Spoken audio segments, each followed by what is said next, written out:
Hi guys, welcome back to my channel, Perpetual here. If you're new, you're warmly welcome. And thank you all so much for joining me today as I make an amazing and delicious cabbage stew. Come along and let's get started. And as always, the exact measurements will be in the description box below. I'm just getting started today by prepping a lot of my vegetables. I have sliced my onions and I am just chopping up my cabbage and breaking it apart at this point. And when I'm done with that, I'm gonna go ahead and start dicing my plum tomatoes. Of course, you can blend your tomatoes as well. For cabbage stew, I do like to dice up my tomatoes just to give it a little bit more texture.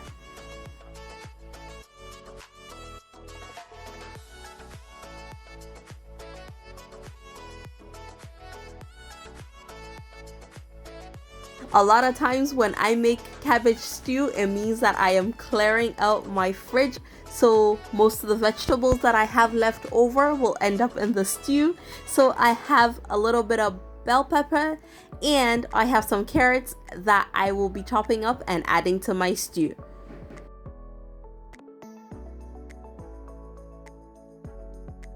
Now, of course, like I always say, you are free to chop up your vegetables into whatever size that you like.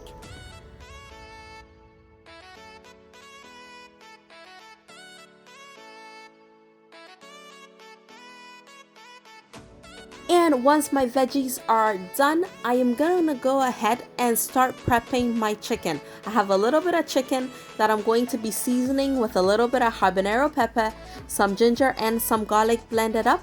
And then I'm gonna add about a tablespoon of my all-purpose seasoning mix, and I'm going to have that recipe up on my Instagram page. So if you do not follow me on Instagram, I will put a link in the description box, or you can simply search Perpetual_Asiamah.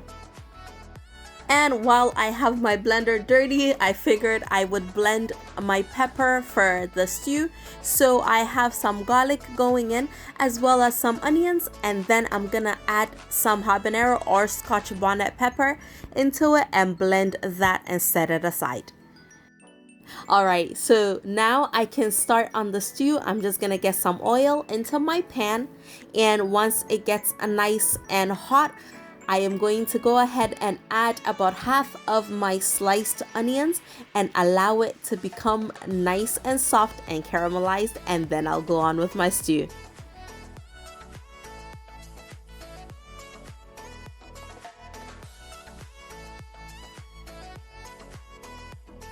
And then next up, I am gonna add my pepper mix, and because I like texture in the stew, I did not blend it until it was very smooth, but of course, again, it's just a personal preference. And before we keep going, my loves, if you have not yet subscribed to my channel, please be sure to hit on that subscribe button right away and turn on your notification bell as well, so that you're among the first to know when I upload more amazing videos. And for those of you who have subscribed, thank you so much for your support so far.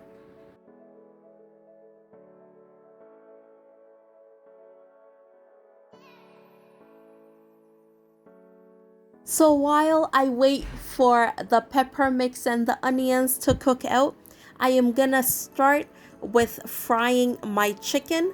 So just a little bit of oil goes into my pan, and then I'm gonna get my chicken in there and fry it until it is nice and golden. Now, of course, do keep in mind that the chicken is already cooked because I steamed it for a few minutes. So this frying step is just to get some color on the skin. And once I get it back onto my plate, I'm gonna go ahead and check on my stew. And I have about a tablespoon of tomato paste that I have mixed with a little bit of water to get a smooth consistency. And I'm just gonna add that to the base of my stew at this point. And after about a minute or two, I'm gonna go ahead and add my diced tomatoes to my stew and give it a nice stir and allow it to cook. And of course, if you want to speed up the cooking process, feel free to cover up your stew at this point to help it cook faster. Now, of course, if you've been with me for a while, you know that one of my favorite words is flavor. And today, I'd like to get some additional flavor from the oil that I used to fry my chicken. So I'm gonna get a bit of that into my stew because that is packed with flavor. Alright, now that that has gone in, I'm gonna go ahead and use about half of a seasoning tablet as well as about a teaspoon of curry powder into my stew.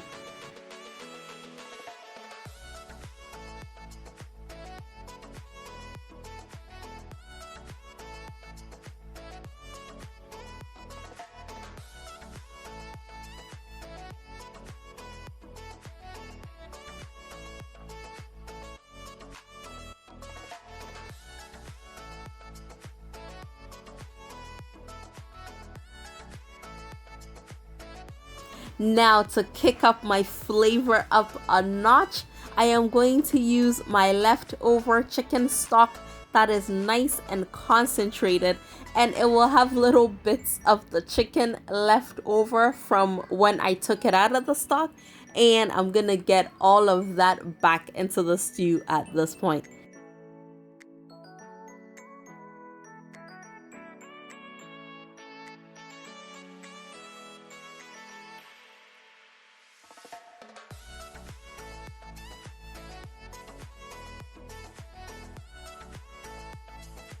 And our stew is coming along beautifully, so I'm going to add my fried chicken into the stew early enough to allow all the flavors to marry beautifully.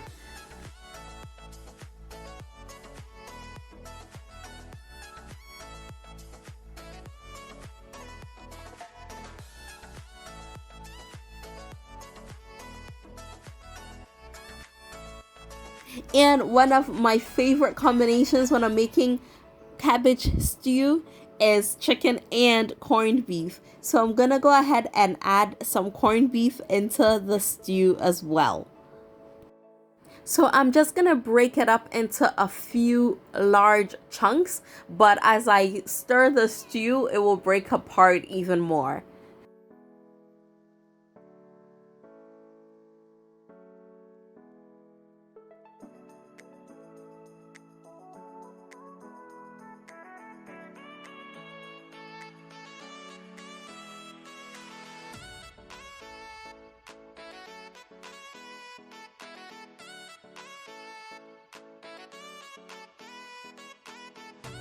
Now, because of all the salt in the corned beef and in the fried chicken, I like to wait until this point to give my stew a taste and then adjust my salt.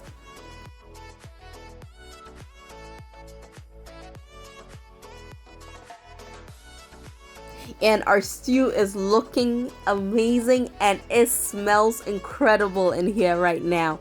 I really cannot wait for you guys to try this recipe out. You will love it.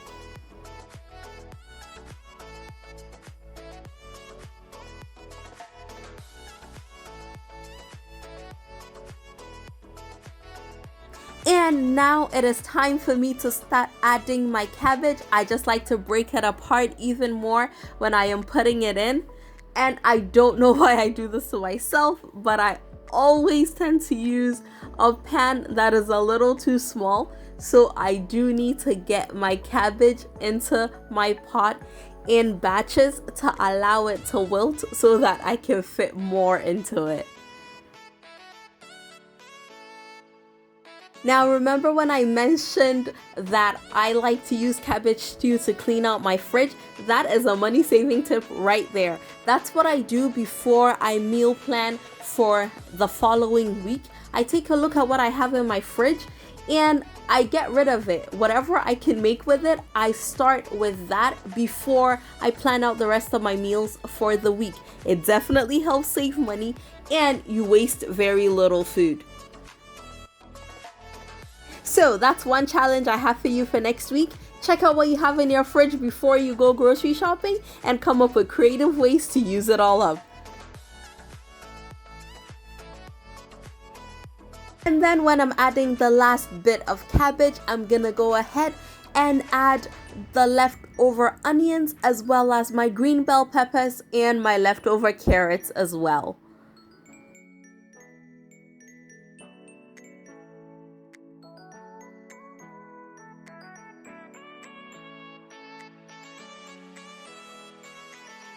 Now, when I make cabbage stew, I don't like the cabbage to be fully wilted.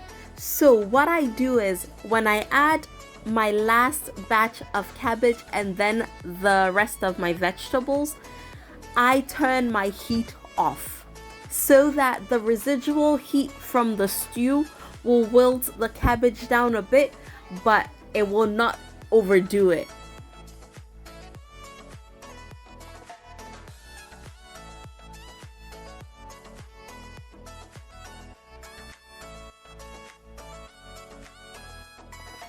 Now, the last step in the stew is just to stir it. You want to make sure that you get the tomato base mixed really well into the vegetables. So I stir it for a good minute or two to make sure that it is really nicely stirred.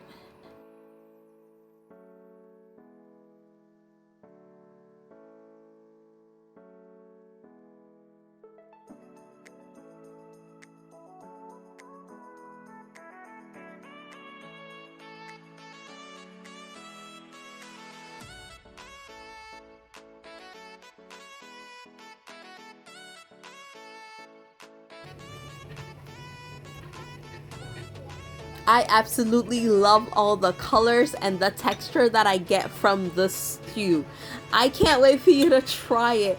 And guys, if you liked this video, please be sure to give me a thumbs up and remember to tell a friend about my amazing channel, and I will see y'all again very soon. Thank y'all so much for coming along with me on this absolutely delicious journey. I will see y'all again very soon. Take care, guys. Bye.